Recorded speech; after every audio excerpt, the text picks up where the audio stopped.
রাজধানীতে নারীদের জন্য আলাদা বাস সার্ভিস চালুর নির্দেশ।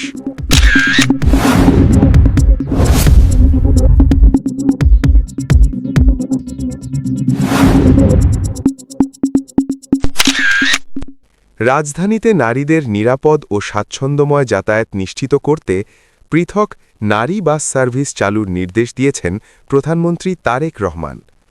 সোমবার সচিবালয়ে সড়ক পরিবহন ও সেতুমন্ত্রী শেখ রবিউল ইসলামের সঙ্গে বৈঠকে তিনি এ নির্দেশনা দেন।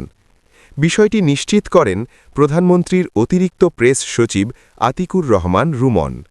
বৈঠকে দেশের সার্বিক সড়ক পরিবহন ব্যবস্থার বর্তমান পরিস্থিতি পর্যালোচনা করা হয়। গণপরিবহনে শৃঙ্খলা ফেরানো ও যাত্রী ভোগান্তি কমাতে প্রয়োজনীয় ব্যবস্থা নেওয়ার তাগিদ দেন সরকার প্রধান। এ সময় রাজধানীতে নারীদের জন্য দ্রুত সময়ের মধ্যে আলাদা বাস সার্ভিস চালুর ওপর গুরুত্বারোপ করা হয়। এছাড়া শেরেবাংলা নগরে শহীদ প্রেসিডেন্ট জিয়াউর রহমানের সমাধিস্থলের সংস্কার কাজ ঈদের আগেই শেষ করতে গৃহায়ন ও গণপূর্ত মন্ত্রণালয়কে নির্দেশ দেওয়া হয়েছে বলে জানান অতিরিক্ত প্রেস সচিব।